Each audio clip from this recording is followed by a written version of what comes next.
welcome to another edition of the Sportsport. And we are back. We got the full crew in the house. That is what it's all about. The Yankees, out of any team in the league, are the best equipped to handle a blow like this. I think there is a higher power at play here. He's due law of averages. That dude is the ultimate scrub. It's trash. Yeah. Every person you have in there is fucking trash. Next game, you're going to see a big performance. You can see it in the end of the game, and I'm just totally stoked and excited for this. And we are back. Welcome to another edition of the Sportsport here on a Monday, St. Patrick's Day. I know Tony's fired up. The Guinness, the car bombs, the corned beef Reubens. Oh. How you doing, sir? I'm doing great, man. Happy to be back here in Connecticut, dude. Obviously, St. Patrick's Day, like you said, walking in, you do almost forget because it's like Monday, dude. Especially around here, they all did their parades yesterday and on Saturday. So, yeah. You do forget too. And honestly, dude, it's so funny because I was back home and I was like, because I was kind of tired last night. And I was like, oh, you know what, maybe I'll just drive in the morning. Ended up not. And good thing I didn't because I could only imagine the traffic this morning with the parade through the city. Yeah. Oh, dude. So stoked to be back here. Talk some Rangers. Very interesting players this weekend as well. So, yeah, dude, I'm pumped. Yeah, absolutely. How you doing? Pretty good. Busy weekend for sure. And it was funny. I was just thinking back to because we were talking St. Patrick's Day, last St. Patrick's Day. The last one, dude. No, I'm saying I had to call it a night a little early. Oh my god, that dude. was so funny though. I'm just thinking back to, I remember the Rangers were playing. We're listening to the car, go to the Fairfield, we go to these couple bars. Then we go to Colony. Oh and then next my god, thing dude. We're going back to we were gonna go to the Horseshoe, but then you guys just took me home because I was falling asleep. Yeah. I think we were doing car bombs at every bar, dude, and it was just like, oh my goodness. God, that was hilarious. But yeah, no, good weekend. That was crazy. I was mentioning. Dude. Oh, also, shout out, happy birthday to Josh B. B. Saw him yesterday. Got to meet the fam as well. We did our fancy draft. We made the sausage and peppers, the fresh that's great, bread, dude. the regular and spicy sausage. Oh, unbelievable. So, really had a good time. Did you bring home leftovers? No leftovers, but I did. I wonder if he dipped into any. I left him some munchkins from Donut Delight. I'm sure the kids too probably had some as well. Definitely, dude. But yeah, no, great weekend overall. And you did mention the Players Championship, and that actually just finished up. Not that long ago. Kind of wild. Because we had a 3 or 4 hour, maybe even 4 hour rain delay yesterday. Mm-hmm. Even with the tee times moved up, the afternoon system did come in. So we ended up having a dead tie after the completion of 72 holes between Rory McIlroy and J.J. Spawn. Spawn had a long birdie putt on 18 that needed another rotation or two. He would have been your Players Champion, but it doesn't. And it was an interesting weekend, too, because, you think about, just the way things went. Just between the two golfers. I mean, Spawn, after round one, had a one-shot lead on McIlroy. They both shot 68 in round two, so he still had that one-shot lead. But round three, we saw some separation where Rory, gave up 3 shots there. So he had a 4-shot lead over McIlroy going into yesterday, but Rory closes with 68, Spawn is 72. And then unfortunately for Spawn, it was a disastrous, playoff. Starting with that par 5, Rory's able to get on in 2. Misses a eagle putt but birdies. JJ gets on in 3, has to settle for par, so he's 1 back. And then, Rory goes first on 17, because it was 16, 17, 18 aggregate playoff. 17, the Island Green, obviously, and he sticks one on. JJ flies the green. It was his first time hitting a ball in the water on 17 all week. So from the drop area, he ends up making, I believe, triple bogey. Rory even steamed his birdie putt by, and he makes bogey. So still had, a 3-shot lead going into 18, and then all Rory had to do was make par. Both had very, wild tee shots off the tee right. but JJ even couldn't punch it out well. So it's just one of those things. Unfortunately, I think it was like when we think of Rory in clutch time, that's kind of what unfortunately happened to JJ Spawn, who has won on the PGA Tour before, but this would have been his biggest victory to date. And it just, you think about that rotation and a half he had on that putt on 18, and then we're talking about a completely different story. And also Rory, I don't know if you saw this too, when he made his putt in 18, because JJ had already finished, his kind of went around the cup. And so if it had actually, spun out, then it's a different conversation. But instead, it's Rory McIlroy's 28th victory on the PGA Tour, his second Players Championship, and his second victory of the season. And I mean, overall, I mean, obviously, he was aided by what, JJ did in the playoff. But I think still, there's a lot to be, proud of Rory McIlroy.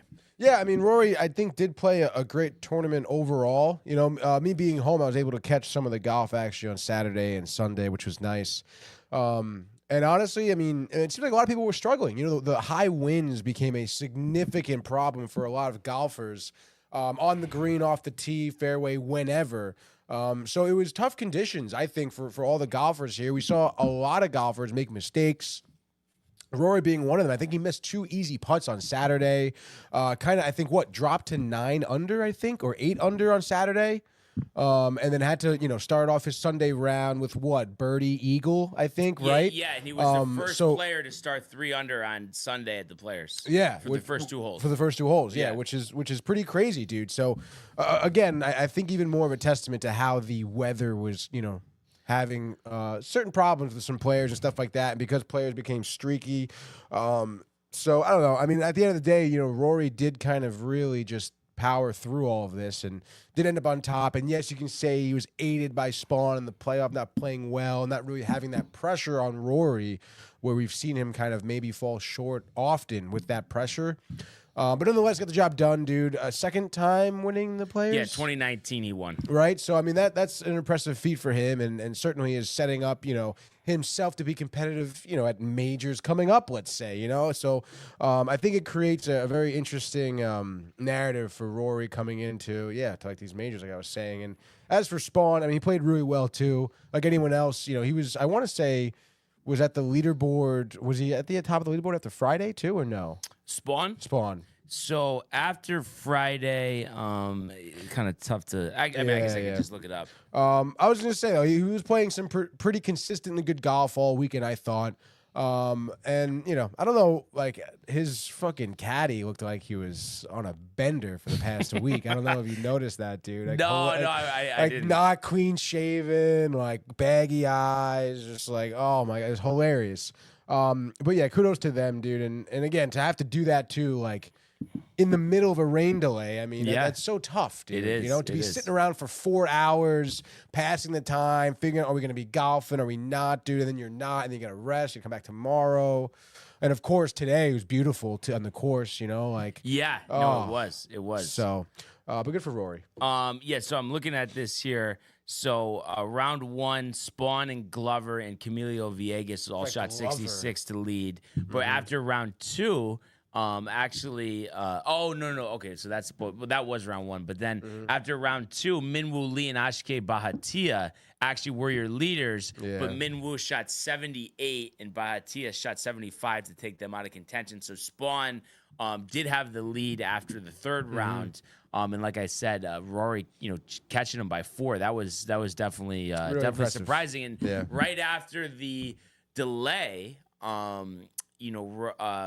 Spawn, Rory had taken a 3-shot lead, but did make that bogey. Then it got tight, so he kind of gave it back a little bit. Where again, then you're thinking, is this going to be another one of those choke jobs? But he stays true, gets the job done. And I mean, not many players have won 28 times on the PGA Tour. I know we all think about Tiger and Arnie and Jack Nicklaus and stuff, but Rory is one of the all-time greats. It's just like, I think the slack will go away, and the appreciation will go up once he finally snaps the majorless drought, which is going on 11 years.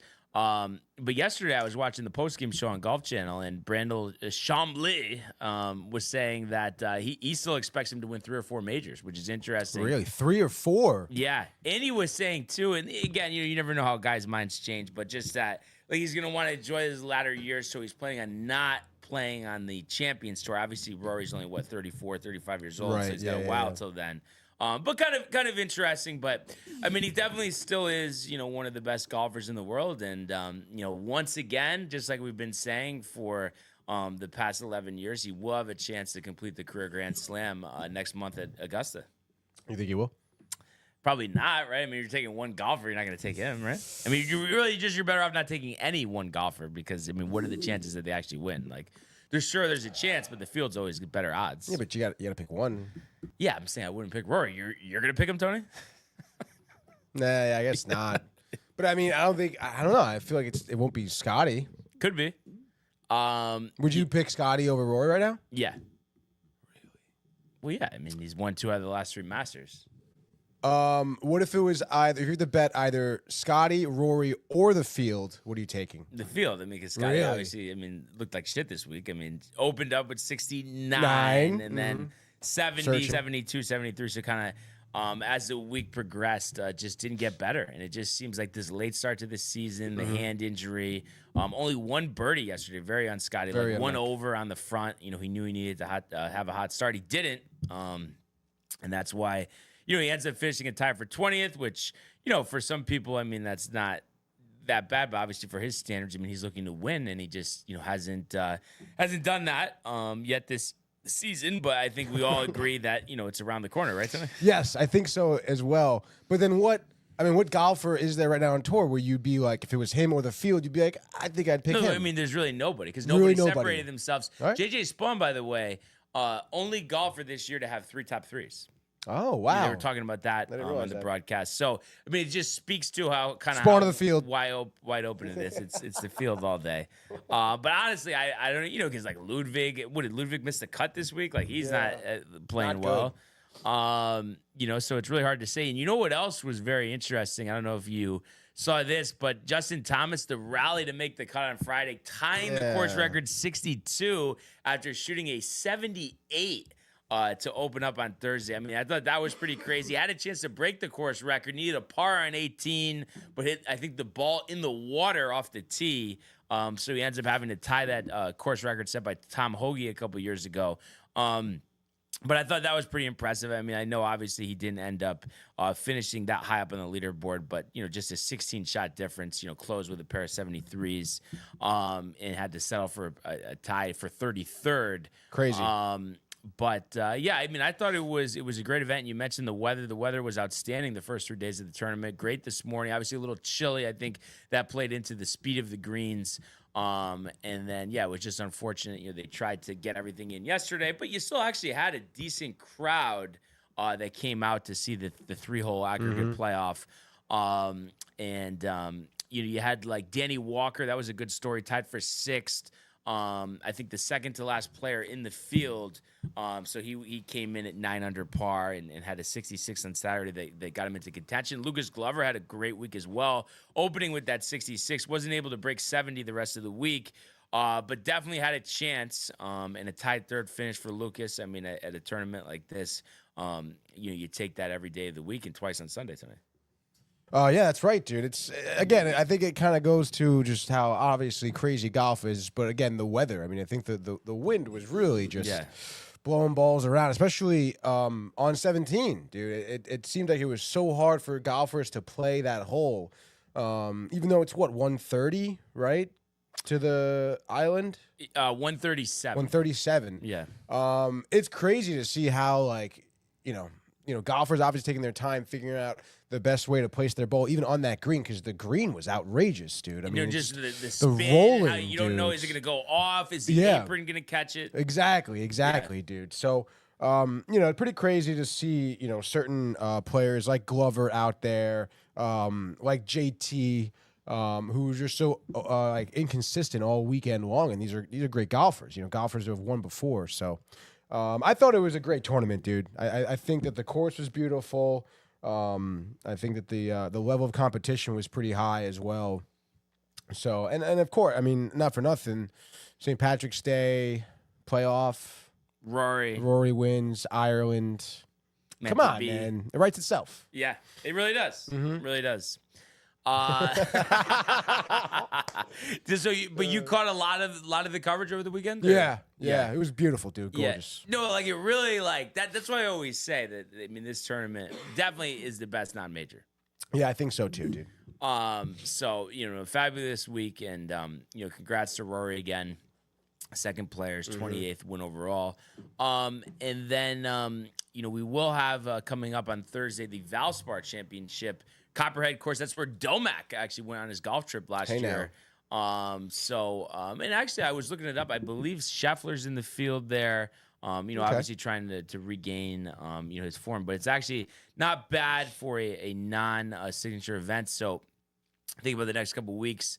That's going to be followed by the Texas Children's Houston's Open, the Valero in San Antonio, and then Masters April 10th. So before we know it, it will be, the Masters tournament. Tony, I'm trying to think. Is it 91?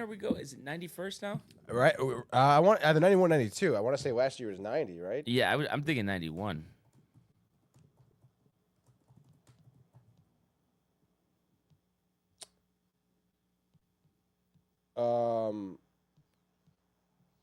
Stop.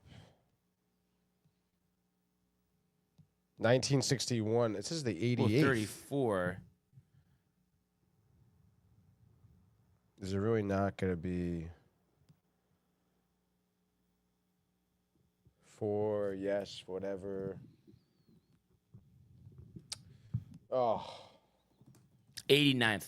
It is 89. I don't know why. Oh, so they were right. Yeah, I don't know why I was thinking that it was 90, Yeah. but close enough anyway. Yeah, I guess so. A couple more years. But yeah, that'll be here before we know it. And like I was saying, Valspar Thursday. Peter Molinari, defending champ there. But we do have Xander. Oh, so no Scotty. So it's Xander, JT, Fleetwood, Straka, Lowry, Hovland, Horschel, Thigala, Dietrich, Scott, Kim, Burns, Connors, Bahatia, On, Poston, Glover. So Steven Yeager as well. So all right, there we go.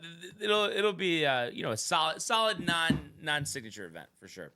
But I did see we got a bunch of comments. What do we got there? Yeah, dude, we have a lot early and often. People were clamoring, the weekend, no Sportsport, Monday. Bukta says, what a FaceTime call with me at Mohegan on Saturday. Barnes, Matty G, and Michael. Shout out to y'all, dude. Yes, Michael Bukta on one, the Angry Orchards at the bar. They were hitting. Sure, hammered, Tony. Absolutely, dude. And he says, absolutely hammered and decked at Mohegan. Did What he is win? hammer and decked? Like he lost all his money, sort of deal? Probably. I mean, he didn't tell us. Well, if he didn't say anything, that probably means he's lost, I guess, right? Yeah. Geez, that place is sick. He says got treated for a gift card and a beer by the iconic bald bartender, baby. What a legendary time at Mohegan. I'm sure that bartender was grateful to have Bukta at, what's the place called? Game On? Game on. Yep.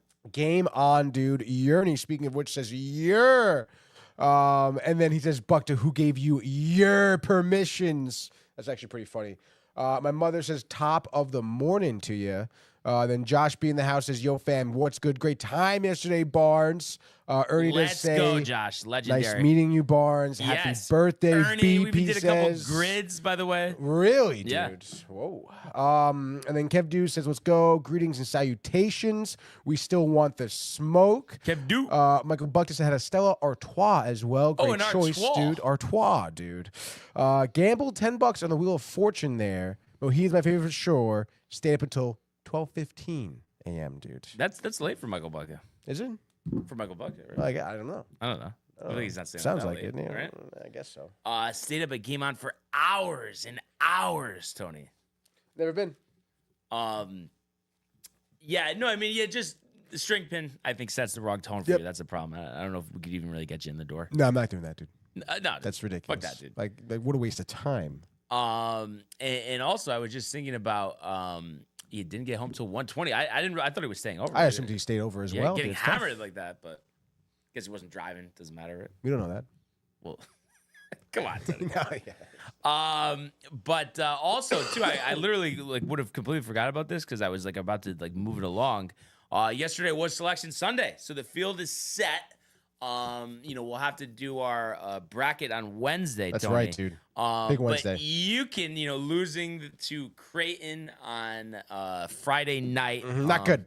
Disappointing, but they do get the 8th seed. I believe it's the Midwest region, I want to say. They're going to play Oklahoma. Oh, it's the West. Okay, so they will play Oklahoma. And the West region, but it's in Raleigh, home of the Hurricanes, which is interesting how that's the West region. So they do play Oklahoma. That is kind of weird. And Connecticut is a 4.5-point favorite in that game. If they were to win, they would most likely play Florida, who's the number 1 seed in the West. Who's playing Norfolk State. Nor what? Norfolk State. You're not familiar with No, I do know Norfolk. Oh, okay, just want to make sure. St. John's is also in that region. They're the 2 seed. They open up against Omaha, and they would play the winner of Kansas and Arkansas. That would be a rematch with Pitino and Calipari. If the 4.5-point underdog Arkansas Razorbacks were able to pull the upset there. Duke's the 1 seed in the East, and Houston is the 1 seed in the Midwest. And then the number 1 overall seed is Auburn in the South, and they would play the winner of Louisville and Creighton, another 8-9 matchup. UNC, the last team in the field, they're going to be playing actually in the first 4, which is going to start tomorrow, and they play San Diego State, who was the runner-up to UConn a couple years ago. So the battle of the 11s there. St. Francis, PA, who upset Iona in the MAC championship, will play Alabama State for the right to move on to the first round. You got American playing Mount St. Mary's, and then Texas and Xavier, 2 bubble teams that got in. They will also play to get into the first round as well. So definitely interesting. I think a wide open tournament. Obviously, the number 1 seeds are strong, but I don't think anybody should sleep on the 2s as well. You're talking about Michigan State, St. John's, Alabama. These are good basketball teams. Tennessee, and then it was a record, I believe, 14 teams from the SEC made it, which is just absolutely insane. That it was that top heavy. So it'll be interesting. I'm surprised that nothing really from Michael Butka about the draw, the seed. Maybe he's. Well, I think he's tight that they didn't beat Creighton. Well, I guess I'll give you the same question. You think it's UConn on the field? Well, obviously I'm going to go to the field. Oh, no confidence in UConn, huh? But see, it's just the things when you just ask these questions. Like, Rory in the field, Rory? Think he's not going to win? Dude, he hasn't won in 11 years, but he's going to win? I don't think it's that outrageous. It's a pretty common question. No. But I think it is outrageous just the way they played this year. They've shown that they can't be counted. I would say a better version of the Rangers this year, probably, right? It's like their winning percentage is pretty good. But that's kind of a ridiculous statement. No, it's not. I'm a fan of both teams. Yeah. I'm just saying, UConn has actually won a decent amount of games. At least they're well over 500. The Rangers hovering. Every time there's a big spot, they've lost. At least UConn, has beaten, a couple quality opponents. The game against Gonzaga, they swept Marquette. They have won 22 games this year. So they have won a lot of games. And did have a tough schedule, but it's just I think they'll beat Oklahoma, but Florida, is a problem. They have beaten Florida in the past, so you can't completely rule it out. They've made runs as a lower seed before. This is Florida, as in the Seminoles, right? Gators. Oh, this is the Gators, Gainesville. not Florida State. Okay. Yeah. So I saw Florida State play at Mohegan. Yes, they were here at the the Hall of Fame game, Hall of Fame tournament. Classic. Yeah. They were dominating the Seminoles, honestly, the entire tournament. Oh yeah, no, they didn't even make the tournament. Damn. Trying to actually see what they actually finished with, but I'm pretty sure they were actually under 500. That's tough, dude. See Florida State, 17 and 15. So I don't know if they got into. It's not showing. Maybe they don't want to play in the NIT or anything. I Because guess it's their they're coach in- there, Leonard Hamilton's last go around. Oh. But yeah, so I think it's gonna be an exciting tournament. I already filled out like 4 brackets. So it's always fun kind of doing that, all the different possibilities, the upsets. Different winner every time for your 4 brackets? Different winner. Yeah, I'm gonna fill out a lot more too. Figure sure there'll be like a TCA bracket challenge or something, but it's really tough. I mean, it's because it's like you feel like you want to differentiate yourself. So going with the number 1 seed, everyone's gonna take them. But I really am impressed with the way Duke played, and even with the flag injury. Who they're actually Shire, their head coach is saying that he'll be back for the first round. But I would just against a 16 seed. I don't know why you risk it. The ankle injury. Yeah. Yeah, I mean, there's a lot of possibilities. St. John's is tempting too. I mean, it just seems like the Richard run, is kind of crazy to be honest. The Jameson dude. Yeah. So it'll be interesting for sure. But yeah, like I said, we'll do our bracket on Wednesday, and then we got the first 4 starting tomorrow. UNC, I believe, is actually the first game on the schedule. I just want to double check that. Okay, no. So it's gonna be St. Francis and Alabama State, and then that's gonna be a 6:40 tip off on True TV, and then tomorrow at 9:10 will be North Carolina versus San Diego State, which I think will actually be a pretty good game. But 13 losses and an at-large bid in an ACC that was down. I think a lot of people were surprised about that. I know Mad Dog was a little outraged. But yeah, it'll be a great tournament. So looking forward to it, as Tony is, of course. But I am a little bit. Go now to the world of Major League Baseball. It's deep to left. It's 700. Albert Pujols. Yeah, what a play! Stop it. Yeah. And Alonso cracks one. The Mets win the ball game. Out of sight. And it works at 100 miles an hour. 14 strikeout. Drill deep to left field. There it goes. See ya. Oh yeah. By the way, Tony, I sent this to Ernie yesterday. Take a guess. Career. I mean, I haven't been doing that many grids myself. Take a guess what I got. Score wise. You were saying career low, as in a great score? Great score, yes. 11. No, but 22. I'll take it by myself because it's tough to do it by yourself. Oh, no yeah, I help, can't. anything. Yeah, dude. And just to kind of give you an idea, so this was grid 439. So it was a random one. Random grid. Okay. And so I had Steve Traxel, Cubs, Mets, 3%. Wow. Juan Pierre, Cubs, Dodgers, 0.7. Sammy Sosa, Cubs, Orioles, 11%. Yogi Berra, 2,000 career hits for the Mets. Obviously just playing a game for them. Jim Thome, 2,000 career hits for the Dodgers. He barely played there. And then Vlad Guerrero, Sr., 2%, 2,000 career hits for the Orioles. And then pitched one game for the Mets, Rick Reed. Do you remember Rick Reed? No. There you go. He pitched in the 2000 World Series. Oh. 0.09%. Oh, my Yancy God, dude. Brazoban for the Dodgers. There you And then go. Armando Benitez for the Orioles pitched one game. I mean, hard to get better than that on no help by That's yourself. wild. Yeah, you really can't, dude. So I was riled. But speaking of which, I mean, we might as well just start with one, right? Oh, yeah, let's do it, Today's dude. Let me grid. bring it up. What's in store today? I don't know. That's a great question. I have a feeling. Just no first round draft pick, 40 WAR. This is today? Yes, this is today. We have Yankees in the column, dude. Okay. Which is, the always 6 good. WAR season. Oh, I mean, wow. obviously we know Yeah. Judge. Mhm. And just check that. I'm guessing they're gonna say the 6 WAR season has to be with the team, right? Let's see if you click on it. When paired with a team, 6+ base reference WAR must be achieved with that team in a single season. So We there pair it it with is. a non-team category, but obviously it is a team category. Yeah. Yep. All right. So it's Yankees, Giants, Yankees, Angels. All right. So I guess for Yankees, Angels, Hicks, I guess, right? I'm trying to think of who else would be a solid one. I mean, Aaron Hicks is really the most recent one, I guess, right? Yeah. I'm trying to think about anybody else over the years. Or did Matsui play for the Angels? I forget. I want to say no, but I don't know. And I always, for a second, think Teixeira played for the Angels, but he didn't. So yeah, I guess go with Hicks there. All right, let's go with Hicks. 1%. 1%, dude. There we I think go. people don't think of him as an Angel. That's why. No one thinks of him anyway.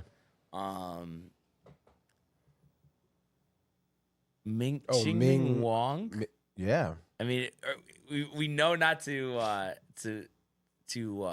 go against Ernie, right? I guess. He probably did the grid this morning, honestly, but it's fine. I don't know. Sometimes he doesn't do it until after. Yeah, no. you know? You never know with Ernie, but he's not giving us false information. I'll tell you that. So, All right. because I know he did win 20 games, so I guess that would make sense. Chien. Oh well, yeah. There you go. I was really expecting the red for some reason. Even though I said no the doubter. I don't know why. I hate Oh. to say that, but just for some reason. I feel like you say that quite often, honestly, when he throws something out there. I just get nervous for whatever reason. Oh, gosh. Yankees Giants is Mike Tauchman. Oh, that's a good one. TAUC. Yep. Yeah. 3%. Okay. Okay. Jeez, mean mugging.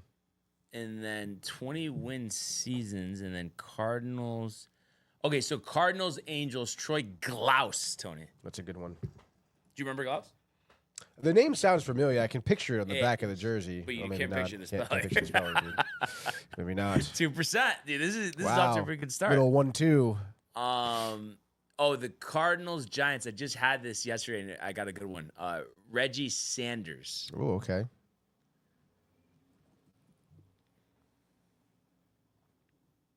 Two 2%, dude.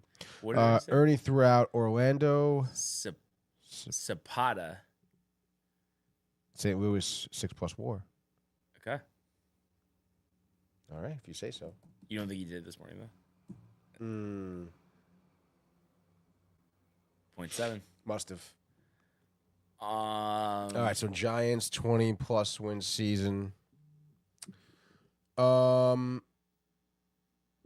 then the 20-win season, just take a look, but it has to be for them. 20-win season. Oh, like it has to be for the team? I'm guessing. Yeah. Right? When paired with a team, 20 must be achieved in that team's single season. I mean, like Baumgartner, Lincecum. I just don't know if they won 20 though. I feel like Tim Lincecum must have, but again, I don't know. Logan Webb, I don't think he did either. Snell, And I feel like there's somebody for the Angels. Detmer, no, Bart, did Bart win 20? I know he won the Cy Young. must have if he won 20, right? I'm gonna be so tight if we go down on Bart, but I think he.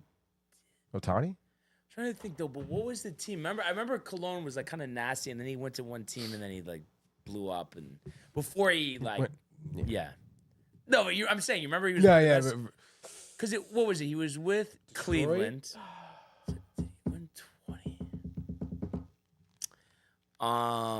And then 20 for the Giants is difficult. Bart. I mean, it's something that.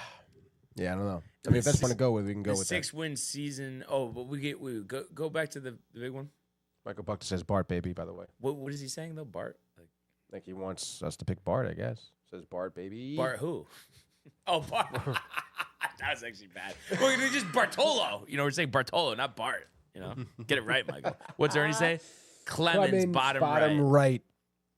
Dude, but wait. But I thought I did this one time and then it didn't. You know what I'm talking about?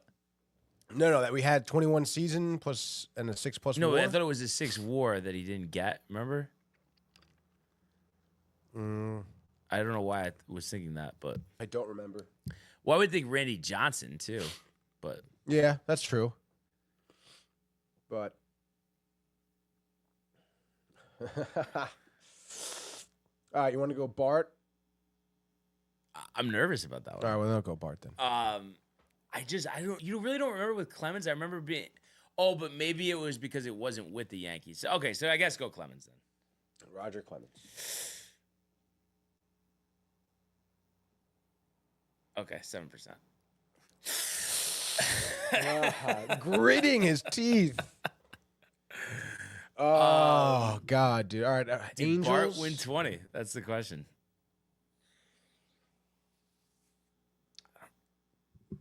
Who else? Like, I don't remember like any Angels pitchers back in the day or Giants pitchers. I just feel like I remember more recent day. I'm trying to think. Dickey never really. Greinke, I don't think 120. The Giants.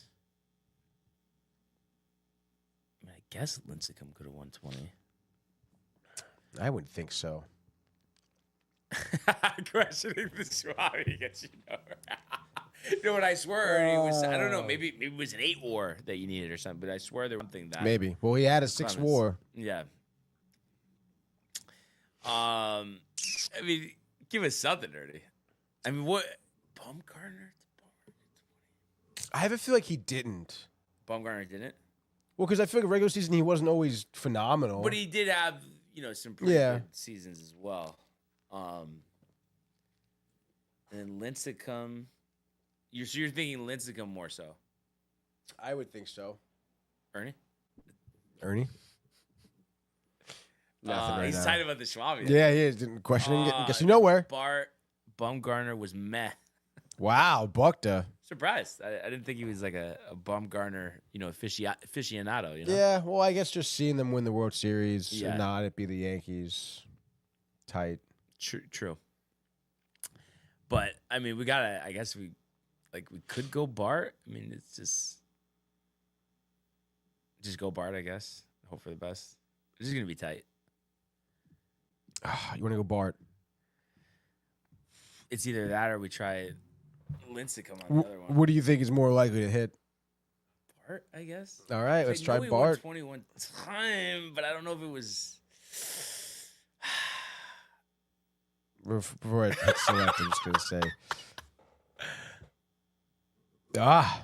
All right, no, still nothing. Richard Let's Winter, go. should we do that instead? I mean, I guess we can. Although Richard Winter comes in here and he says good morning. Hello He there. says hello there. Derek Ho. Yeah, and then he says, "I'm surprised today had the mental capacity to hold on and win. Can't even handle being made fun of." I don't know what that means. I don't know what he's referencing, dude. Yeah. So I don't know, Richard. If you want to elaborate here, Yeah, that'd be great. feel free. Richard. I guess we're going Bart. It's gonna be wrong. I know it. I'm just telling you. Then why are we doing it then? Because what else do we have, Tony? That's the we're We got missing nothing. somebody. There are other Angels pitchers. Why can we not? Did Think Ohtani have 20 plus wins in a season? No, You don't think so? no. And with the Back in the Giants day, too. Who were we dude. missing with the Giants? Who was pitching for the Giants when they played the Marlins in the World Series? How would we not know this? I don't know. Who was pitching for the Giants? Livan Hernandez. Even like an older pitcher from the Giants. I just don't remember any Giants. Who's the pitcher with Willie Mays? Who the hell knows? I guess go Bart or just one more Ernie check. Just Oh my God, John. Joe McGinty, San Francisco. Okay. McGinty. All right, but then that would leave us Bart. So go McGinty to start. See that's why this is tough because these are the older pitchers. This guy played from 1899 to 1908. Unbelievable, Ernie. The wealth of knowledge. Of 1%, dude. So we're gonna blow it on Bart. Just real quick, I guess. Yeah, I mean, he doesn't want to get. He wants us to earn it. Fuck. We got it. We got it, dude. What was the percentage on that? Let's see, 16. Okay, but still, I mean, what was it? 34. Yeah, 33, 34, 34. Not solid. bad, dude. What do we got for most popular? So we didn't get any of the most popular. No, didn't get not one of them, dude. Juan Marchal. There we go. And Nolan Ryan. I guess that makes sense. Jack Clark. I feel like that's an Ernie. Mm-hmm. I say one more. That's our tradition. We go two. Yeah, for we twos. go for 2 for 2s. All right, let's do it. Hopefully a good one. Did you do the ones from this past weekend? Yes. You did all of them. You gotta do Okay. Yeah. Previous grids. Let's go show all. It's crazy how you can't even play a grid again. I know it And you're not is- even signed into any account or anything. I'm right? not. This Yeah. it just must. I don't know. I guess maybe this one we haven't done. Let's see. 4-9. Oh, there we go. Okay. There we go. Yankees again, dude. Here on the column, dude. Jared Weaver. Why did you say no? Ernie comes in at the He wanted to go. Okay. Jared Weaver would have been lower percentage. Angels. I don't know. I'm surprised. I didn't think many people think about Bart with the Angels. He pitched for so many teams. Yeah, I know. All right. So World Series champ roster. So Pedro. Oh no. He was not that. So anyone who's on that roster. So Mariano Duncan. I know. I feel like we had this, but it wasn't this great. It must have been a different one. Mm-hmm. There we go. And then for the Royals, I mean, Calvin Herrera, or I'm trying to think if there's anybody better. I don't think so. I think Calvin Herrera is pretty good, right? Yeah, Calvin K. Damn, fucking K.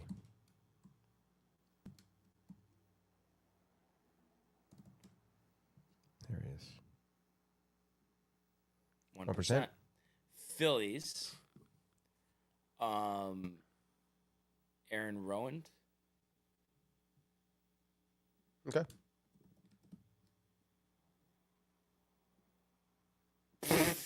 That is actually really annoying. I guess they got him right after. Who the hell was center field for that? I kind of liked this grid too, Tony. Yeah, me too, dude. Yeah, that was sick. So I guess we gotta get another one. Probably be all award winners. 701. Ryan Howard. Ryan 17%. Howard. Oh, Yeah. oh, Ichiro was the highest for Yankees Seattle. Mariners. That's interesting. All right. Previous grids. Let's see Ernie with the no. Larry Ritzel. Yeah. All right, we're going down. Let's go. Gotta go all the way back. 2-3s are right. 2 for 3 is great numbers. Come on with these fucking ads. There we go. Nathan Eovaldi. Interesting. Okay, we could do this. Yeah, it's serviceable. All right. So for Boston in the Hall of Fame, Boston and Cleveland. Okay, so for Boston, Cleveland, do Corey Kluber.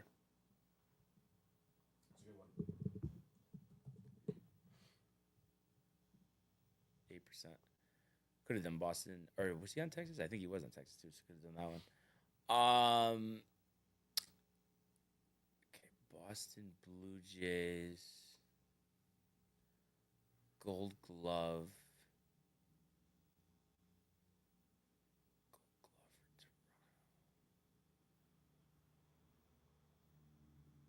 Hall of Fame. It isn't is Delgado in the Hall of Fame now? Carlos Delgado? Yeah.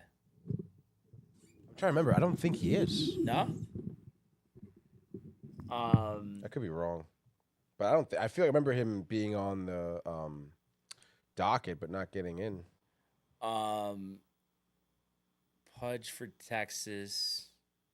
Classic Pudge. I feel like there's so many Blue Jays and didn't Rob Refsnyder play for both? Blue Jays in Boston? Or I know he played for Boston, right? I don't know. Hall of Fame.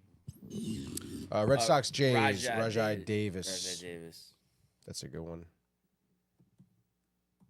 Like that, Rajai Davis. Yeah.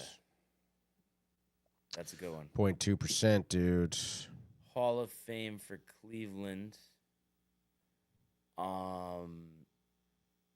Tommy.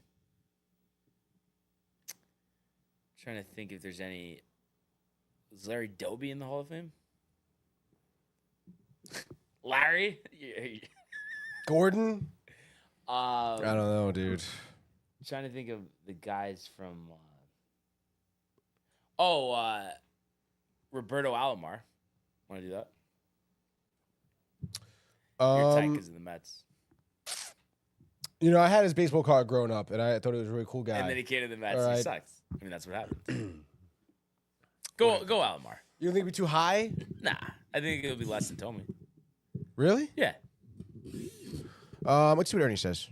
Fred McGriff, Blue Jays Hall of Fame. I didn't know McGriff was in the Hall of Fame. I guess he did get in late. I think, Are you doubting, Ernie? You can't. Yeah, I forgot about that. You want to put that in? Yeah. Let's put that in first, Fred McGriff. Imagine this is wrong. And then just do Alomar. For Cleveland. Do it. Are you ready? Yeah. 4%. Lower than I thought. Gold Glove, Sandy. Alcantara? Alomar. He definitely won a Gold Glove. 100%. I want to say yeah, right? You sure? Yeah. Cleveland?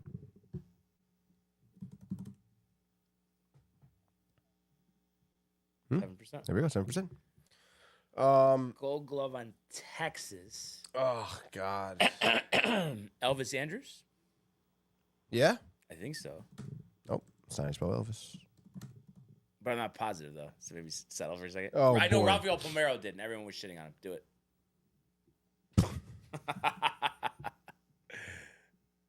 6%. 6%, not bad. Mustache. I'm trying to think. Gold Glove for Toronto. I mean, I know Vlad Jr. got one, right? I didn't know that he did. I think Dalton Varsho got one Chris last Martin, year. didn't he pitch for Texas and Boston? Reliever?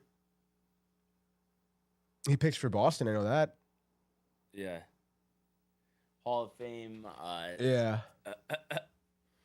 I don't know. Chris Ernie? Martin. Top Alex left, Cora. Alex Cora. There was Devon White out there, too. Is that for Toronto Gold Glove? No. Blue Jays. Blue Jays Gold Glove. Yeah, I guess so. So Alex Cora, top left. Ugh.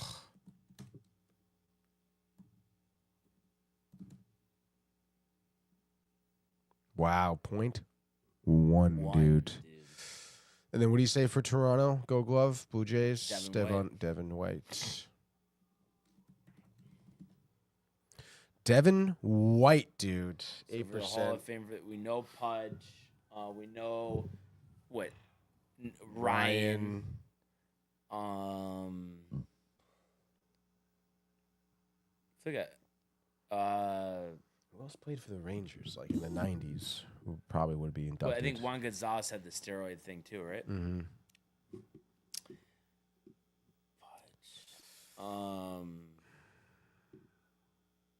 Palmeiro would have been. They all did steroids. That's a problem. Big problem. Yeah. And then trying to think like way back. But I guess we could just go Pudge. Finish it out. We do Vlad Senior guys. Jesus. Oh, yeah, that is a good one because he played for Texas. Yeah. He's tight. He is pissed. Yeah. Nope. Almost hit junior. 44. Not bad. Rally. Not bad, dude. 2 for 3. We're all right. We're all right, dude. I gotta like get a freaking almanac or some shit. Yeah, and no, because just the older players are tough. We just know like the more recent guys a lot of times. But I think overall, hold our own. What was the thing that we got tripped up on? I know it was me, but the other one.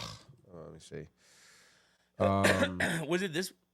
No, this is the one we just did. This is the first one we did. Go back to previous grids. Hold on. Bear with me here. Ernie. This one we just got 9 and 9. Let's see, dude. What did we get tripped up on a little bit? Dude, I mean, That was the one we just did. Oh, you want the one we actually lost? Yeah. Oh, I was okay. trying to think of what I messed up on. It was the Phillies World Series. Oh, the Aaron Rowan. So who the hell was the center? I don't know. What you want? Again, it shows you like, oh, there's 51 or 50 people that could have been put there, and then you go to show, and then I guess these are all the players. Oh, Shane Victorino. That's who was the center fielder that year, and I could have had Cole Hamels. What was I thinking? Ryan Howard, J.A. Happ. Yeah. No, I knew Howard, but I was just trying to differentiate. Jimmy Rollins. Yeah, but it's all right. You know. Chase Utley, dude. What the fuck? It's all right. Fuck Chase Utley anyway. Yeah, Piece I know. of shit asshole. But anyway, we're moving closer and closer. Is it tomorrow? The Japan games, right? Oh my God, it is tomorrow, right? Yeah, I think it starts at 6. I think they're earlier this year because last year we were watching some of it live. But if it starts at 6:10, there's no way it's going to be on when we're on. Yeah, what the hell? Let's see. Bang. Maybe it's 6:10 a.m., dude. So it'd be interesting to see. It's a little unfortunate. Yeah, but prime time in Japan, that's what they're going for. But I was gonna say, we all had a collective scare yesterday. With Clark Schmidt getting scratched from his start, over the weekend. But I guess today he felt really good after following a 24-pitch bullpen session. Shoulder fatigue had led to bouncing back a little slower between outings. In his mind, though, nothing has changed regarding starting the season on time, April 3rd versus Arizona. So okay, there obviously we go. that is as good of news, as you could hope for, because that was like, geez, I mean, we can't be down another starter in the rotation. So nice to know, that we could count on him. And then over the weekend, I mean, the Yankees, yesterday was some good, good baseball. They beat Tampa Bay 7-5, lost to Pittsburgh 4-3. But in the Tampa game, the 16 hits for the offense, by the way. Holy cow. But Ben Rice, Oswaldo Cabrera, and Jason Dominguez all homered. Ben Rice 2 for 5, 2 RBIs. Dominguez 1 for 4. Cabrera 3 for 3. So you love to see that. And then in the loss to Pittsburgh, you saw. Let me just pull this up for a second. But we had Schittler get the start. Mm-hmm. Absolutely hilarious. And he struck out 4 over 4 2/3 innings. Austin Wells continued his hot hitting, 1 for 3, hitting .355 this spring. Trent Grisham and Dom Smith homered. And Smith has been on fire, hitting .323, was 2 for 4 yesterday. And that was Grisham's 3rd home run of the spring. That was really the highlights there. Luke Weaver pitched a scoreless inning. So, we're getting closer. And I think the whole tenor changes, with the Yankees and the news about Schmidt that, I know stuff changes on the fly, so we really can't count on too much to know definitively. But I think if you can count on having Schmidt, you got Fried, Rodon, Schmidt, and then you do have to go, Stroman and, most likely actually Carrasco. They might start Warren in the minors just so they don't lose Carrasco, which unfortunately I guess makes somewhat sense. I mean, I know you could, have Warren be in the bullpen, but I think they don't want to lose him as a starter because they're expecting to need him. So you understand that. And Carrasco actually has pitched well. I mean, who knows if it's actually going to translate, but the velocity's up, and Matt Blake, has turned careers around before. I think all in all is good. I was listening to some Keith McPherson on the way back from Josh Bees yesterday, and just a lot of negativity. Even him himself, just saying, just with how, every time he's on, he feels like he's breaking some new injury news story. But I think that's going to quiet down. And I like the way the offense has looked, this spring. And I do have confidence in Blake to get the most out of this pitching staff. So I think everything will be fine. It's just going to be an adjustment period. Some of the newer players. And then the fact, too, that you weren't thinking you were going to need Stroman or Carrasco at all. Now they're important parts of the team, come late March, early April. But I think they have more than enough to navigate through. And really specifically, the young guys have all been hitting in the spring. But I've really been encouraged what I've seen out of Bellinger and Goldschmidt. They've had really good springs. And I think just, good. 2 professionals. And Bellinger with that porch, I feel like it's just like a match made in heaven. He needs that offensive outburst. The home runs tapered off a little bit last year at only 18. But I think he's going to have a big year, and it's big for him, financially, because he's got that player option for, I believe it's $27 million next season. But if he has a big year, hits 30, 40 home runs for the Yankees, I mean, he could opt out and get a big payday. So I think a lot is on the line, and just the fact that he's excited to be a Yankee, yeah, dude. You love to see that. So is he even 30? I think he's 29, if I had to guess. I'm just saying that. It's great. I mean, if he gets a little resurgence. 29. Yeah. Turns 30 in July. Oh, nice, dude. So, yeah, I feel good about everything. Today, kind of a, not a big-time lineup here. As, first of all, on the mound for the Yankees, Brent Hedrick. And this is actually being played in Dunedin, Tony. Oh, TD, no, dude. TD Ballpark. Kevin Gausman towing the slap for Toronto. But you got Ben Rice leading off. So they've been doing this catcher thing leading off here. He's catching leading off. 3 homers so far this spring, average up to 256 after some early struggles. Paul Goldschmidt, I mentioned, he's been on fire. He's batting second. 3 homers, 10 RBIs, hitting .323. Trent Grisham batting third. 3 homers, 4 RBIs this spring. J.C. Escara vying for the backup catcher role. 3 homers, 7 RBIs, hitting .364, batting cleanup. You got Pablo Reyes, left field, .357, 3 RBIs this spring. Oswaldo Cabrera at second, 2 homers, 3 RBIs, hitting .333. Yorvit Vivas hitting .500 with 3 RBIs. And then Oswald Peraza batting 8th at shortstop, hitting .182. And then Mungaya hitting .481 with 1 RBI, this spring. So, you don't have too many regulars there, but you get Rice, Goldschmidt, Cabrera, and Escara has been exciting when he's been in the lineup. So, still be nice to see those guys get some looks. Toronto going with more of a full lineup. Bichette, Guerrero, Santander, Springer, Jimenez, Wagner, Heineman, Rodin, and Straw. So this one, 105 from Dunedin, Tony. But Dunedin. Needless to say, really excited for the season coming up. It's crazy. Next week is the start of the season. Next week is opening day. Can't believe it. How fucking crazy is that? I really can't believe that. So excited for that.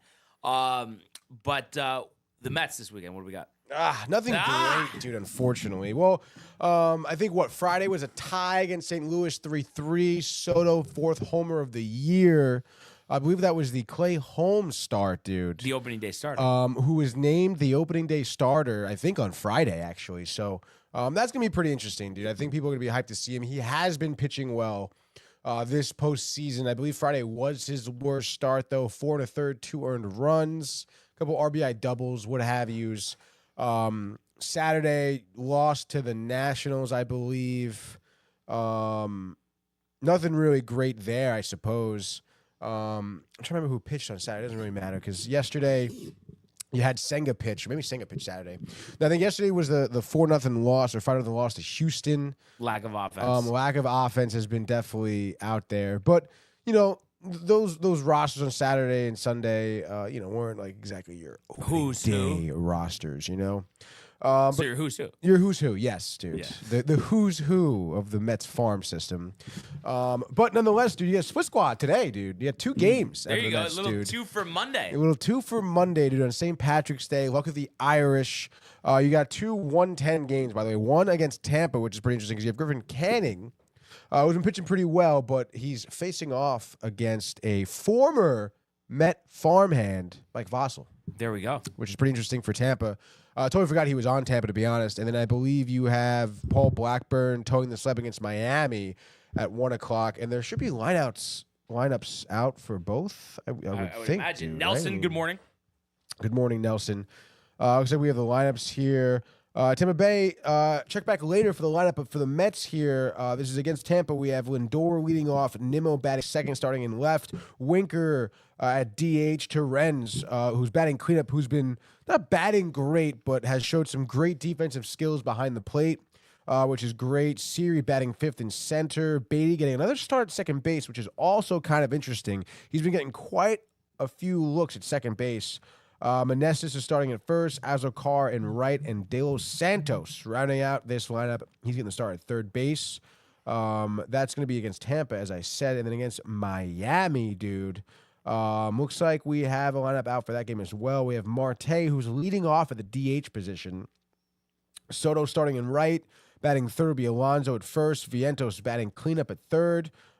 Taylor in center field, then Acuna, who's starting at short, will be batting sixth. Walton at second, Canario and left, and then Senger, who's getting the start at catcher, will be batting ninth, dude. He's also another catcher who's showing some promise with some defensive skills behind home plate. So, could be pretty interesting to see, like what catcher kind of, I think, bursts out of the scene. Because I feel like even though Terrence is probably going to be getting the starts and everything, you never know. This kid Sanger seems like he could be, I wouldn't say something special, but he could be, making an impact. And where did he come from? Is it just a draft pick or? No, Matthew Ryan says the Mets suck. But. Matthew Ryan can stick it. Let's see. He was drafted by the Mets 2018. He went to Miami. And there we go. What round pick? Round 24 overall pick, 710. Wow. Okay, dude. so really searching. So really searching for it, which is pretty interesting, dude. And I guess he's had obviously some looks. Binghamton, dude. You think he could be a star? Syracuse. Would you take him over the rest of the catchers on the roster? No. Or the field? Um. No, I mean, is he projected to be the backup though? In all seriousness, Yeah. okay. Is there who else would be in the conversation for that? I don't even know. I've only really seen these two catchers out there. So the depth is a little thin at catcher. Right? Yeah. They might even look to acquire a veteran maybe before the season starts. Someone gets cut. that would be cool. Low key, right? Yeah. Yeah, for sure. That would be great. But I mean, until then, I mean, I have some faith in Terrence. So that's great, dude. Hopefully, get a couple wins under the belt. Maybe some better offense today. Maybe some better pitching. Because like you said, opening day around the corner. Right? Yeah, absolutely. Matthew Ryan. Mets are losers. He's a loser. Were you surprised that they went with Holmes as the opening day starter? A little bit. Yeah. First start in is it 7 years? Is it that long? Yeah, I think 2018. so. Yeah. It's like, let's have it be opening day. Kind of weird. Yeah, I guess, but just a game at the end of the day, obviously. Right, doesn't Just matter more opening day or meaning not, 'cause dude. For the fans, for the really. fans, and the for players. fans, They're excited. dude. They're excited. Yeah, of course. I'm sure Clay Holmes is excited as well. Yeah. I don't know what they're seeing from him to make him the opening day starter as opposed to like David Peterson, for example. Yeah. I don't know if it's just the way that it lands with in terms of the rotation and the end of spring training or what, but obviously you like what they see from him so far. So, I mean, stuff has been good, Brian. yeah, no, it has. No, and I like, dude, I was just, I forgot who I was talking about this with. I think I was talking with JD over the weekend.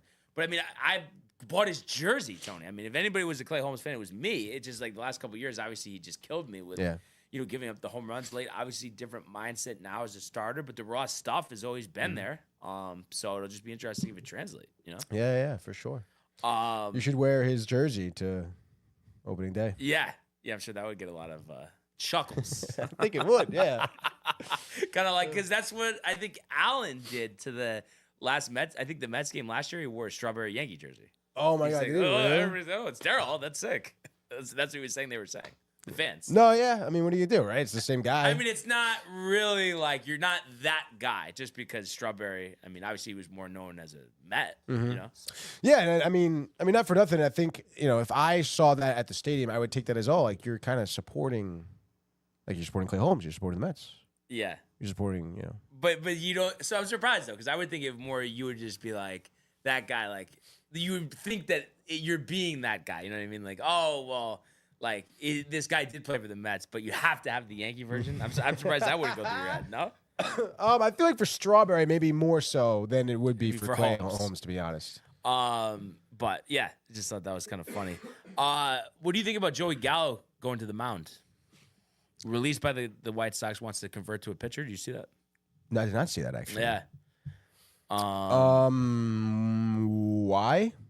How? Who? After the White Sox announced Sunday that they had released the two-time All-Star, Gallo posted on social media that he was done with the outfield and he was going to start pitching. He'd expressed interest through his agent. If it didn't work out in the major league team, he was going to explore the pitching side. Their assistant general manager, Josh Barfield, told MLB.com, I know it's something he's been dabbling around with in between the reps here, but he's asked for his release today, so we'll accommodate that. Okay. Any thoughts? I mean, why not? But it's probably not going to work, is basically what you're saying. Yeah, I wouldn't think so. I mean, I think we've seen him pitch, like, in a game that was like 12-0. They bring him in, whatever. But, I mean, it's not like he's... You don't think he can hit 96? No? No. I'm trying to remember him, like, throwing any, like, balls on a rope from the outfield. But it's like... No. You don't. You right? just think of him striking out at the plate. Yeah. Or the occasional dinger, Yeah. You know what I was just thinking, because the game will already be starting. What's your any prediction for the game tomorrow morning? 6:10, Yamamoto versus Imanaga, right? Imanaga, yeah. Imanaga. Dodgers laying it at -155. Yeah, I guess that makes sense. I mean, I guess I would favor the Dodgers. I also love the pitching matchup, obviously. Imanaga was stellar last year. Yeah. So, and you would imagine Yamamoto would be comparable for this game, but at the end of the day, better bats, go to the Dodgers. Maybe they win there, maybe a little higher scoring because maybe the nerves. Matthew Ryan? If it is, I don't know if I can. No, it's Ernie, actually. Oh, okay. That's good. So I would say give me the Dodgers. Are they plus? What are they laying? -155. No. Like for on this Plus 1.5. plus 1.5. Oh no, I mean they're -1.5. -1.5. Minus yeah. 1.5. I would say plus 110. I would say -1 to take it. I would say the Cubs. Cover really Plus dude. 1.5. Kyle Tucker's first game, maybe 3 homers. Really Kind though? of crazy. Could be. All right, Ernie. Stand by 1 second. Bang, Ernie. You should be live on the Sportsport right now, dude. What do you got? Yeah. Oh gosh, that's so funny. What's going on, What's dude? going on, guys? Not much, man. I wanted to call in and kind of speak to the point that that Brian was talking over the numbers over spring training. I think as a Yankee fan, you got to kind of go into the season a little excited. I understand losing Stanton hurts. But seeing what you're seeing, and I know that a lot of people say that, don't put too much weight to what you see in spring training, but they're ripping the cover off the ball. Like, if you watch these games, it's not dink and dive hits. Like, these guys are on point right now. So it's like, from an offensive standpoint, I mean, who knows? Maybe Stanton going down opens up an opportunity for a star. And same thing with Cole going down. Like, maybe Rodon shows up and we get a good year from Fried, and the people that do their job just do their job.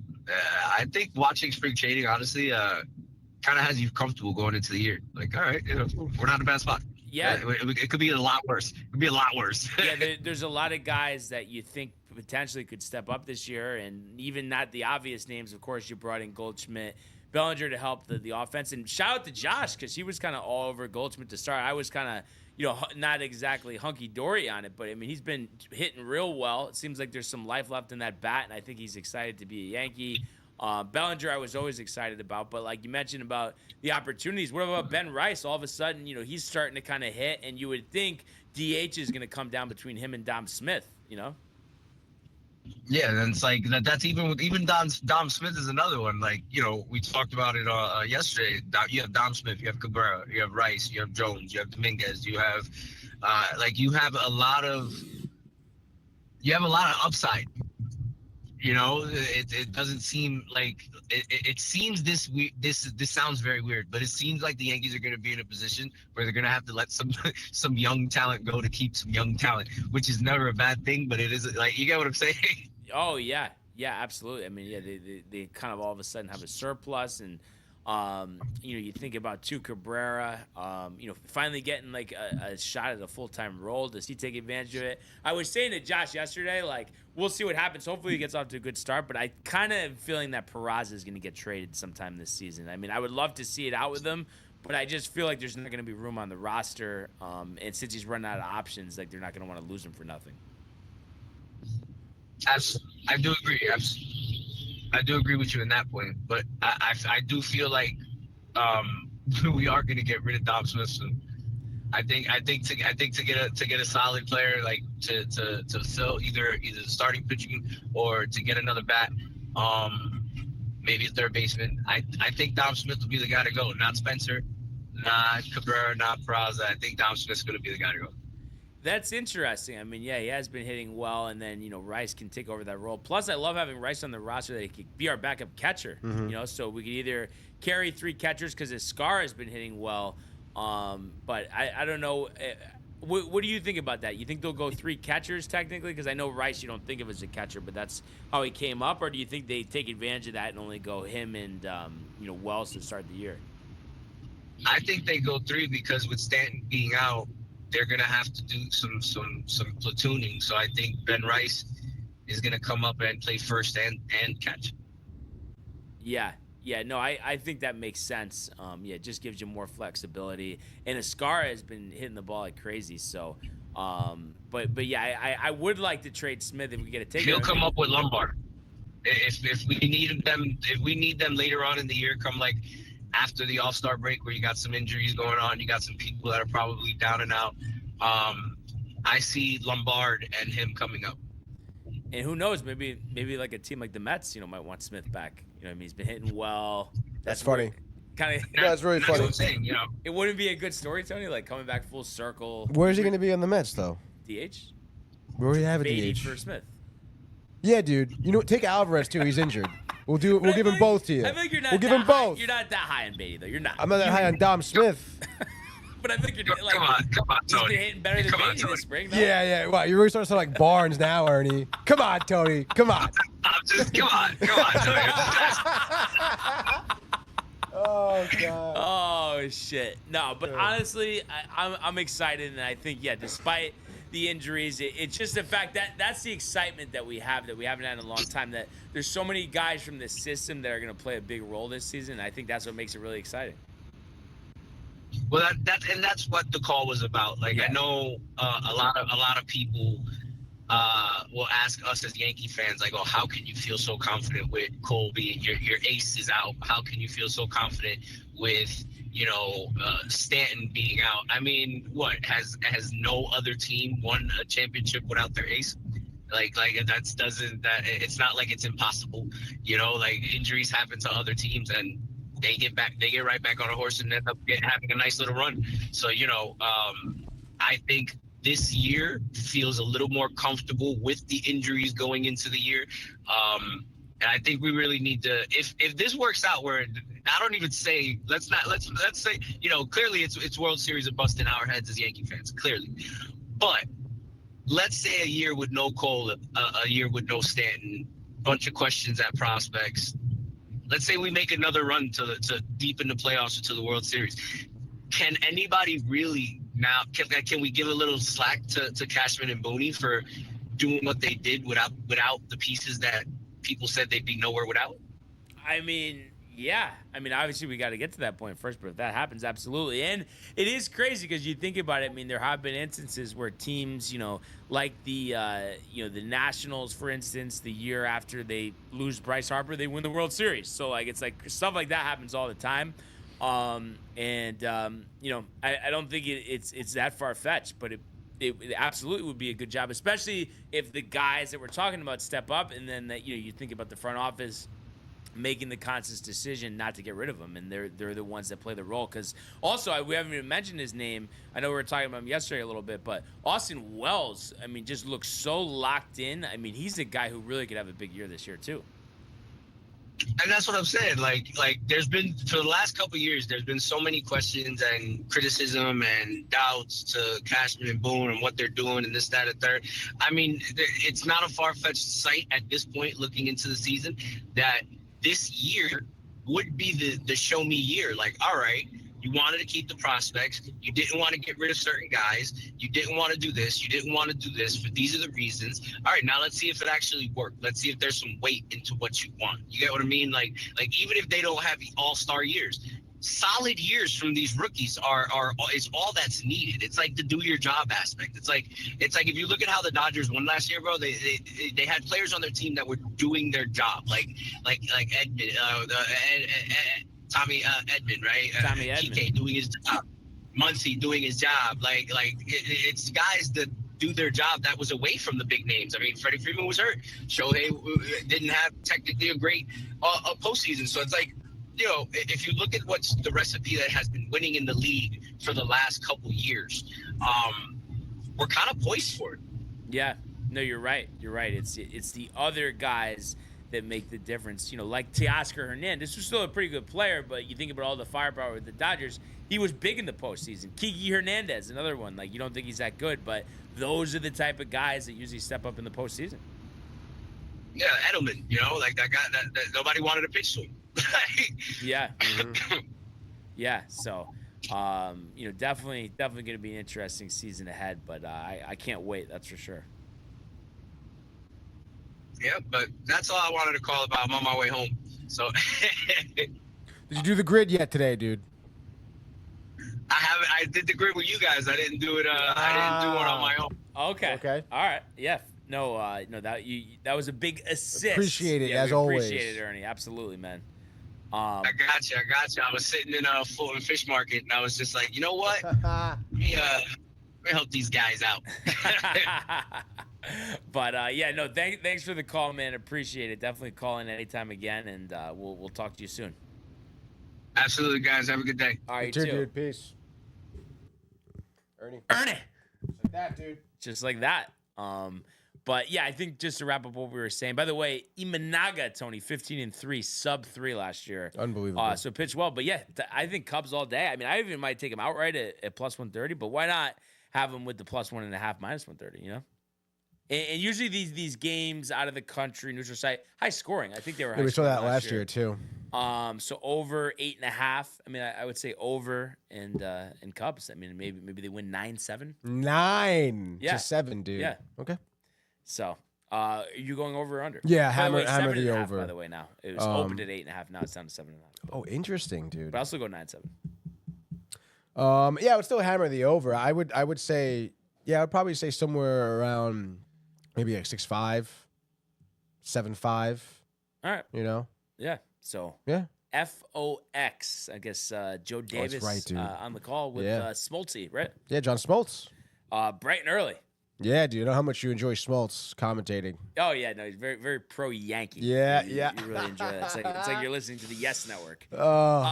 Anyhow, if we could go to the world of the National Hockey League. Here he comes. McDavid shoots. Top shelf. He scores.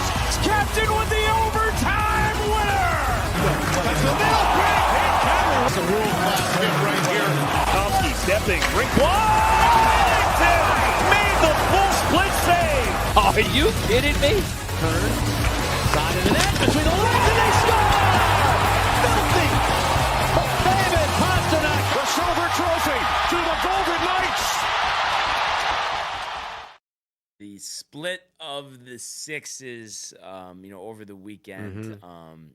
So obviously, disappointing, but I believe still in possession, but there's a problem with games in hand of that second wildcard spot. But you are about as down and out about it as I've ever seen. But yeah, 1 point ahead of the Canadiens, but they have 2 games in hand, 2 points ahead of Columbus. They have and then 2 points ahead of Detroit. They have 1 game in hand. So, we don't really have any game advantage over anybody except Pittsburgh, who is 6 points behind and not going to make the playoffs. So, but yeah, I mean, it just has to be like the tie, but it is, I guess. It is because an embarrassing loss yesterday. Like, you're right there. I know they had the goal at the end to make it 3-1, but you played it good enough defensively that you could have won if you had anything on offense. I mean, that's basically what you're thinking. I mean, yeah. It's one of those games. If you watch that game,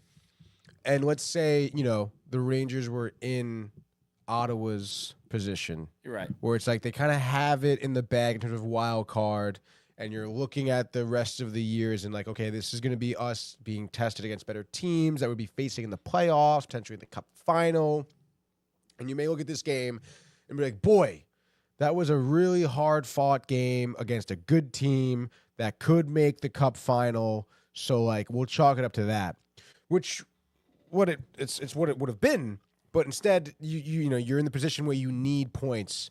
And you blow it, and you give up 2 points at home, no less, too. And I mean, if you want to look at just Sunday, so we know the talents across of the Oilers roster here. But I was saying it the other day when we were playing Ottawa. I mean, the power play opportunity really kill us, dude. Oilers got that first power play goal earlier on.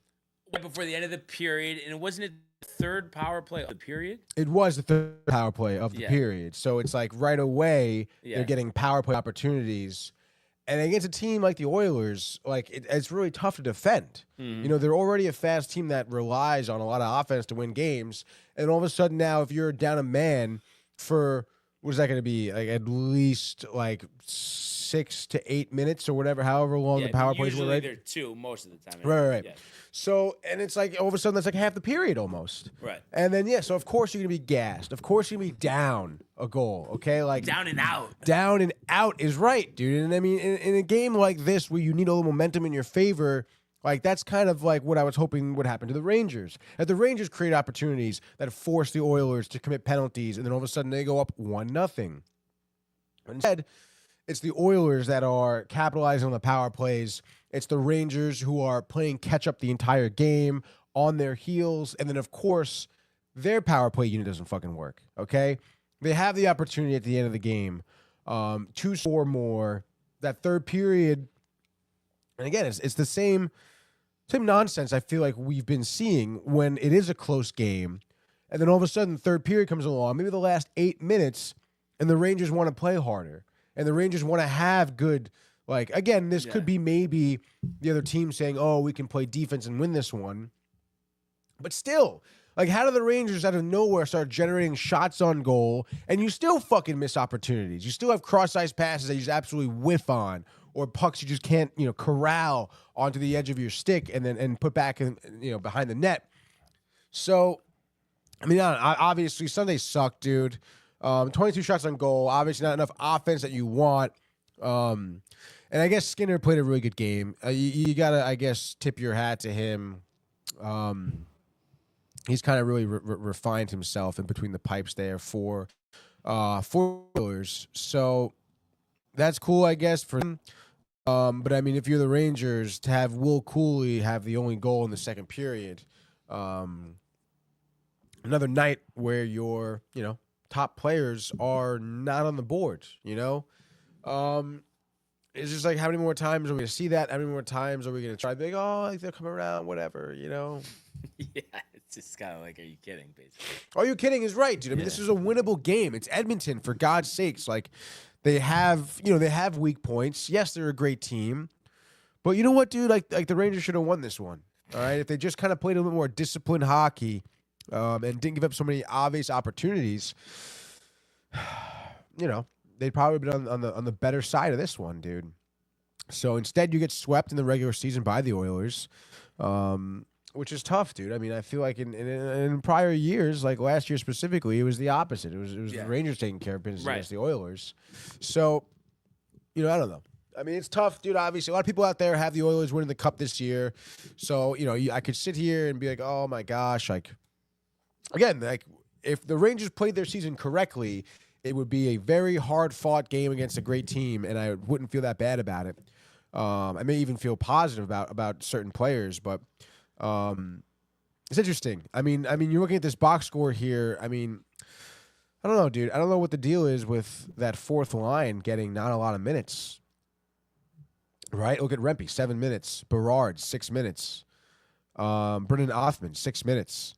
I don't know about that one, dude. I mean, I feel like I'd be putting that line out there on the ice more often. I don't know. I mean, maybe anyone, I don't know if Tommy's watching or whatever, but anytime I see Brett Berard out there, I just feel like he always creates opportunities. Whether he scores or the Rangers score or not, like he skates hard and he creates an opportunity for something to happen, which is like, no one else is really fucking doing that. I wouldn't say no one else, but it's hard to come by. And I feel like we should be giving, Berard some more time here. Yeah, I mean, right? Why do you think there's the hesitation there? I mean, because I agree. I think he's looked good, when he's been in the lineup. Yeah, I mean, I don't know. I mean, there must be, something that Laviolette sees in practice he doesn't like, whether Brett is making better decisions. When he does create opportunities, maybe he's passing the wrong guy, maybe he's shooting when he shouldn't. But I mean, I don't know, 8 shifts for 6 minutes and 20 seconds. I don't know, man. Yeah, it's like a sprint, a quick sprint. Literally. Maybe he doesn't play great defense as a forward, maybe, and that's what he's worried about against a team like Edmonton. Excuse me. That kind of remains a mystery to me. But, I mean, not for nothing. You got players like Kreider hitting 20 minutes And he's someone who's been absolutely silent since, I don't know, fucking January. Yeah. You know what I mean? So I know he had back in whatever, dude. But then give someone else. And I know, I thought, I don't know if he changed up the line. I know Kreider was still put on power play 1, which is fine, I guess. Right? He still had him on the power play unit. But which is interesting. Yeah, I don't. I guess just because, I don't know. But then you have him on the third line, which, again, I like. I don't hate that. I mean, not for nothing. Like, you know, with him being out a little bit, Lafreniere, JT, Mika, and JT have been, you know, gelling really well together. But maybe, I don't know. I'm just thinking here. Why not go JT and Mika up, Vincent and Will down to the second? You want to put JT with Miller with Panarin and Mika? Yeah, right? Yeah, I mean that would work too. I don't know you know what Laviolette sees specifically, but definitely keeping Mika and Miller together would be huge. Yeah, I mean honestly, you can really interchange any other forward, I feel like, with that second line, but I mean they've been getting good time, but still, like, you know, Kreider getting 20 minutes. I mean, I don't think he was necessarily deserving to get 20 minutes, and I know he had a couple opportunities later in the game last night, but I don't know. Maybe this is where, you know, Laviolette is just trying to, you know, throw something against the wall, hoping it sticks, sort of deal. But nothing really is, it seems, which is crazy because, you know, we talked about the on Saturday you get the 4-0 win, and I mean they go with Igor on the back-to-back. They go with the back-to-back, First time which this year? Yeah, definitely. Yeah. Has to be. And he didn't get a ton of challenges against Columbus, which is why they went with him on the back-to-back, which was fine. I don't think he really made any mistakes. And I mean, not for nothing, in a game where, oh, wow, like your usual suspects are scoring, Saturday, Lafreniere, Panarin, and Trocheck had the 3 goals. Trocheck with the second one as an empty netter to make it 4-0. But I mean, that's exactly what you want, you know, out of your top 1, top 2 lines, right? Your top 2 lines came out with all the scoring against Columbus, and then they get shut down against Edmonton. Yeah. So, like, obviously, Edmonton's a better team than Columbus. But I mean, like, are we serious that, like, Panarin gets stifled by Edmonton? Like, Georgia gets stifled? Yeah.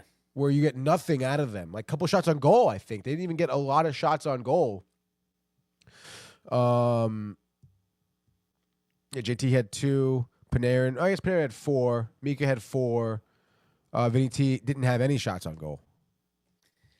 Yeah, he's been one of the bigger disappointments this year. Just because, I mean, he was like, you know what I mean, the whole face-off, and like, while he's gritty, he makes the plays, and then it's just like, what happened to all of that? Oh, he's going to be the next captain. And I mean, he still could be. He is gritty, but he's just not getting the production that you want out of him. And I haven't checked his face-off percentage in a while, but and I thought we made some tweaks, and it just seems like the tweaks aren't, you know. The only good thing, I mean, I know it's like you go game to game, and there's somewhere that you're going to need, and they're going to come back to bite. But at least the Flames are going to be on a back-to-back tomorrow. I mean, yeah, dude, you got to... They're playing in Toronto tonight, so that's the travel. Mm-hmm. Good team, so. And we got Toronto after Calgary, I believe, yeah, right? Yeah. So, yeah, it's tough not to be grim, but you got to just take it one game at a time and just hope, you know, something sticks, Tony, as you would say, right? Yeah, hopefully something does, dude. Again, I mean, you know, if they're continuing to struggle, Berard. Yeah. I would throw that Berard, and honestly, like, put Berard on a line with Rempe. Yeah. Move Rempe up. Move Kreider down to the 4th line. Yeah, or like, inactive. Honestly, dude. Help Inactive. Scratch. Why not? Scratch him. No, but seriously, though, he's not doing anything. Not doing anything, what's the point, dude. You know? Would you be, I know we always like have talked about this before, but would you like, and let's just say it has nothing to do with the Rangers, they missed the playoffs, they're just not close to the Stanley Cup Finals, but if Edmonton does win, like, do you feel like you'll be pissed or no? Yeah. For why though? Well, if really anyone other than the Rangers win, No, pissed, but just like, that aside, like, just that aside. Yeah. I mean, I really won't be that pissed. I mean, I think McDavid deserves one. So does Leon Draisaitl, certainly. So does Knobloch over there. So, but like, do you feel like it would change your whole perception, basically, of the Oilers and McDavid if they were to win this year? I mean, listen, I don't think McDavid is a bad player, but I just think like years prior, It's always been him and Draisaitl, and they've always just come up short every time. And that's because I just feel like that Edmonton kind of thought that they could get by with just those two guys, mainly, I guess I should say, and not really putting a lot of stock into defense and into goaltending. And I think that's wrong. I mean, not for nothing, like a big reason why they're winning games is because of Stuart Skinner. I don't want to say this and be wrong, but I feel like he's got to be having one of his better career years, Stuart Skinner. Yeah, no, he played well last year too. Yeah, no, exactly. I mean, he's been his stock has been on the rise, and they've gotten better defenders, I suppose. I mean, listen, I'm happy for whoever wins the cup. It's still, in my opinion, I think it's the greatest trophy in all of sports. Mm-hmm. I love the Cup Finals. I watch it regardless of who's in it, because it is such a cool moment to see, you know? And obviously, I mean, kudos to them, but, you know, I mean, they worked really hard. I mean, they're far from what the Oilers were 5 years ago. Yeah. You know, very far. Yeah. I mean, and also, yes, this is his 10th year in the league, so it has been a while. But at the same time, I mean, sometimes I think Michael Jordan won his first title 7 years in, something like that. Same thing with LeBron. You know, so sometimes it takes a little longer. And, I mean, they did make the Stanley Cup last year, so they were to win this year. I mean, that's a pretty good 2-year stretch. And then kind of changes things, especially, you know, and then you tack on a couple more. I mean, there's a lot of room to run here, basically. So would you take Edmonton or the Field? Edmonton. Oh? See, that's crazy to me. No, I'm just kidding. No, you're not. Tony, just because you asked, I had to just kind of fuck with you a little bit there. What do you think about Luka 60, Michael Bucka 2K? I mean, who would you play on? Easy Against Jimmy? Against Jimmy? Jimmy. Jimmy. But, 27 of 42 from the field, he says. That's how you know it's a video game. 5 of 11 from. It's a lot of shots. He's not having that high of a percentage. No, hell no. But we do have 5 games on the slate today. That's right, so let's do a Monday St. Patrick's edition of the Frozen Frenzy. Right you are, Brian. It is a St. Patrick's Day feel, certainly, to these games around the National Hockey League. Yeah, 5-pack, that's right, dude. All right, start off. Oh, speaking of St. Patrick's Day, I'm sure it's going to be hot at Boston, dude. The TD Garden, dude. So apparently not. Yeah, I guess that's pretty interesting. I guess maybe because season's over, Sabres doesn't really matter. Everyone's already hammered. Will they even make it to the game? The world may never know, dude. Buffalo coming in here at minus 110 against the Bruins. Bruins obviously not having a great year, 30-38. Home record, okay, I suppose. 19-12-5. Under is 5.5. Bruins working on back-to-back losses. Sabres just beat Vegas in a shootout, but really, who cares? Seasons are over. What do you got here? Yeah, I mean, I'll go with Boston, though. I think they will win this game just because it is the Sabres. Any other team, maybe not. Probably a tight game. I'm going to say lower scoring, but I think, you know, at the end of the day, Pasti finding the back of the net late, propelling them to a 3-2 victory. So give me the Bruins in the under. Yeah, I like that one right there, dude. Sure, give me the Bruins. Why not? St. Patrick's Day in Boston, I'm sure. People are riled, dude. A lot of Irish, whatever, dude. Give me the Bruins, I don't know, maybe 2-0. Sabres suck. Next game here, so Tampa Bay Lightning taking on the Flyers, also at 7 p.m. Also on St. Patrick's Day. Flyers coming in here, plus 230. Watch out, over under 5.5. This is a rubber match. Oh, actually, no. What? Flyers lead 2-0. Whoa. A little lack of respect for Philadelphia, plus 230 when they won the first two, going for the sweep, Tony, no? I would say a lot of lack of respect, dude. Over under 5.5, too. I know maybe Flyers, only game they did win recently was against Tampa Bay. Lightning have been struggling. The Lightning have been struggling as well. Only game they won, that was 2 out of the last 5 against Buffalo, against Boston, ironically. What do you got here in Florida tonight? Yeah, I have an absolute shutout. I think they're tight. They're not getting swept by the Flyers and Torts, Tony. MLI, low tickets there, lowest 42. Maybe the Chase Club, riled up, 7 o'clock. But yeah, I think Vasilevsky shut out. Gensel, 2 goals in this one. I think 4-0. Give me the Lightning in the under. Yeah, you're probably right. The plus 230 is very appetizing, though, let me tell you. But I guess I'll take the minus 280 for Tampa Bay. Give me Lightning. I don't know about shutting them out, but give me Lightning 3-1, kind of getting back to normal here and making it 2 in a row there. Dude. Next game here, let's go to Columbus, a team that needs to lose against the New Jersey Devils. Matthew Ryan will be watching this game, 7 p.m. New Jersey coming in here at minus 140 to Columbus. Over-under is 6.5. Vegas expects scoring. This is a rubber match as the regular season series is tied here at 1. Blue Jackets, we just lost to the Rangers. They're on a 3-game losing streak. Devils just lost to Pittsburgh 7-3. Some life yet in Pittsburgh. What do you got here? Need the Devils here. Hate to say it, but I think they get the job done as well. I think a tight game. I'm going to say 3-1, empty netter late, Devils in the under. Yeah, I like the Devils call. I like the under call as well. I think there's good goaltending between both these teams here. I was going to say, yeah, Devils. I would say maybe early on lead. They take a 4-0 lead by the second. Blue Jackets kind of come back. Devils end up winning, I'll say 5-3, empty netter at the end there. So Devils, I guess it ends up being the over there for me, huh? Devils and the over. Next game, let's go to Toronto. Maple Leafs playing the Flames here. We need the dub here from Toronto, I guess. Really bash about the Flames, so make it easier for us tomorrow. Calgary, the Dogs, plus 175. Over-under is 5.5. Maple Leafs back-to-back losses. So is Calgary, though. I know Toronto, better team on paper. What do you got? Yeah, Toronto do. They've lost 4 out of 5. Did win the only matchup between these two teams back on the 4th of February, 6-3.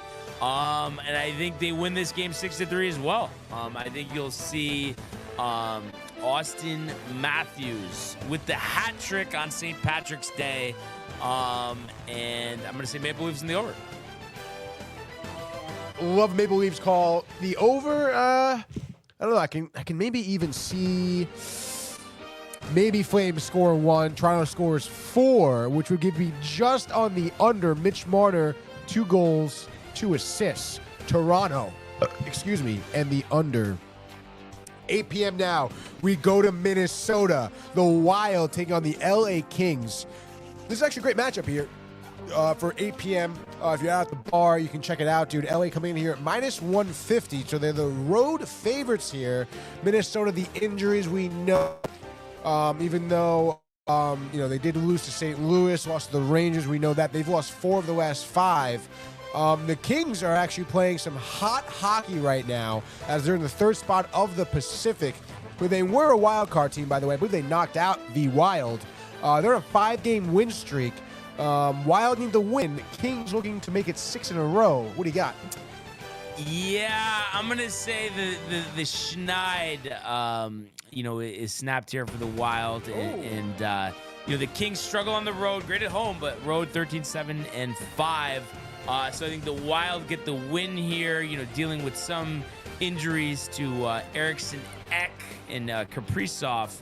But I think they figure out a way, a nitty-gritty win, 2-1. Matt Boldy, game winner, 30 seconds left on the clock. Wild in the under.